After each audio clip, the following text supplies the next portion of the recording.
Hey guys, it's CubeMeister here with the next step of the 4x4x4. So right now you should have your top centre and your bottom centre solved. And we're going to look at these middle centres. And what I want you to pay attention is when I do this turn here, so this kind of slicing down the middle, that doesn't affect our top on the bottom, and that's exactly what we're going to take advantage of. So we're going to try first of all to pair up these two pieces here. So pair up all of the colours so they're all in pairs. So I've got a pair there. And if I look here, these are kind of checkerboarded here. I want to pair up these, so we've got two blues together and two greens together. So look around here, and I've got a blue and a green together, but if I were to do my kind of middle slice, my middle slice doesn't solve it.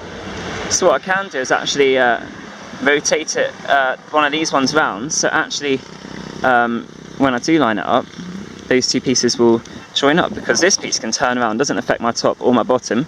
This piece can turn around all I like, and at the moment, when it's like this, when I turn it round, because this blue piece is in the top left and this one's in the bottom right, they're not going to pair up.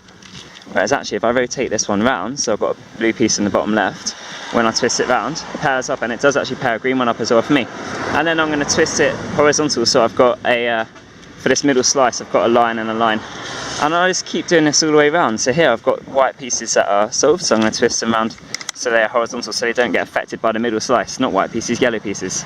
Okay, great, let's have a look here, green and blue. So I'm going to look around for where I've got there's a blue, there's a blue. However, when I bring this underneath, when I twist it all the way around, the blues aren't going to match, which is a bit of a shame. So what I'm going to do is, at the moment the blue's paired up with the greens, so I'm going to bring it round to the greens.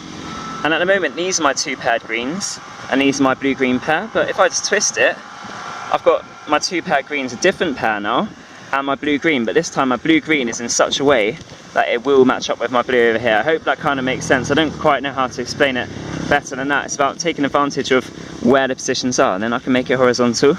And now I've got everything paired up, except for these green-white pieces. And if you see that if I turn them round here, I've got green, white here, they're not going to match up, because my green down here is in the bottom right, this one's in the bottom left, they're not going to match up. However, I've got loads of greens here and loads of whites, so it doesn't have to be this green white I use. I could use this green white here. So if I make it horizontal, I can have my green white here that will match up with those two. Bring it up, so horizontal. So now all the way around, I've just got pairs of colours going all the way around there. We just now need to bring them together. So I've got red on top, orange on the bottom. I know that means that I should have blue first. So if I've got my blue piece, if I twist that round and bring it in, I've got my blue centre solved. After blue should be white. Now I've got white here. If I move that round there, that's going to mess up my blue.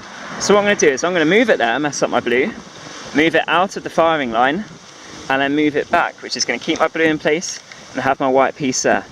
I've also got another white piece round here, which is two pieces away. Now if I move this one round twice, that's going to mess around my blue here. However, if I move it around twice and then twist it around and then move it back, that's only going to bring the other white pieces back with it, and I'm left exactly how I was. No, what we're going to do is, this is a theme that we're going to use also for when we do the edge pairing, is we're actually going to line it up so when the white comes across, it knocks the white and the blue out of the way. And because it's not the white and the blue out of the way, when I turn it off, it brings the white and the blue back into place. So I've got blues, and I've got white solved, and that has actually randomly solved my green and my yellow. But let me just, I just want to undo that, so as if this might be the case here. Here we go. So I've got my blue, I've got my white. I just need to get now my green face. Now I'm going to do the same thing. My green could come across, but it's not going to help me move it out of the way, because I can't move this one out of the way, because it's going to move the other one into the firing line. So what I'm going to do is I'm going to bring it round to the bottom, so that when it comes across, it knocks this green pair out of the way, as well as the white and the blue when it comes. So the green's going to come along, knocks everything out of the way that's in place, but then when I bring it up to the top, it takes out the firing line, and when I bring everything back, the blue's solved, the white's solved, and the green's solved, which will automatically mean that your yellow is solved too. Now have a little play around with that. I hope that was helpful, and that's the next stage. I've now got all of my centres of this cube solved. I hope that was helpful. I hope that made sense. I'm sorry if it's a bit noisy. We're just at a roadside here in Vietnam, which is a bit crazy, but I wanted to do a video next to the beautiful rice fields and the mountains in the distance. I don't know if they come out very well, but anyway, they love their horns out here. Beep beep. Anyway guys, Have a go at this, and I'll catch you later. Cheers.